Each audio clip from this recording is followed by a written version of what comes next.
Blockchain got recognized because of Bitcoin. It was a fundamental technology for Bitcoin. What an incredible thing Bitcoin is. It's still here working after I don't know how many years it's been, and it hasn't need to be changed, and it's not owned or controlled by any company.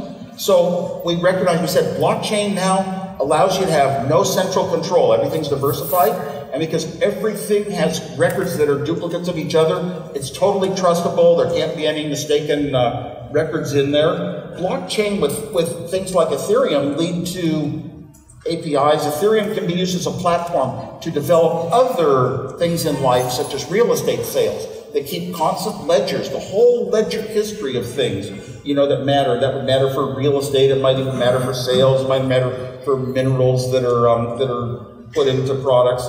So there are a lot of these astounding things that blockchain can do to change life. It's kind of like in 2000. We looked at the internet and said, look at all these things that could be done by the internet that would change our life someday, and we'll really be onto it. Do you see all the companies invested, and then it went bust. It went bust. The only year that San Jose, California ever lost population was 2003. But you know what? Look ahead now, 2018. Everything we do in our life is improved by the internet. We have apps for everything. So it eventually happens, just that culture doesn't want to change rapidly.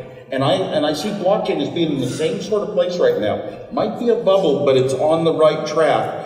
Bitcoin, though, sets such incredible high standards. Bitcoin is there and nobody runs it and owns it, and yet it works so well. And we think, oh, that will be the outcome of everything else. Bitcoin is limited to how many Bitcoin can ever be produced, unlike real currency, which governments can just create as much more of as they ever want to. You know, we're getting down to something that's more realistic and defined by nature. Things defined by nature mean a lot more to me than things defined by human beings. So the trouble is, not every blockchain, all these blockchain examples that are being done and put out there, they kind of come up with, new blockchain implementations that don't have necessarily the advantages that Bitcoin had. You can't do it and have something that has a business model. And that's an interesting point, because, you know, currency that we all use, dollars, euros, they were mandated by central entities. Blockchain is completely decentralized. So if you look further ahead, you know, 20 years, 30 years, 50 years, would you say that we would be, you know, paying each other for whatever services were being rendered using a non-centralized but still recorded and accountable mechanism, as opposed to be dependent then of mechanisms that can be used for, you know, centrally controlled?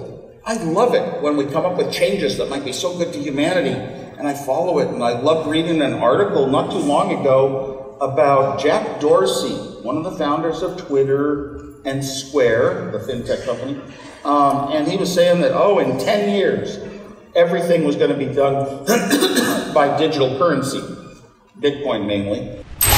Cointelegraph. Like, subscribe, and hodl.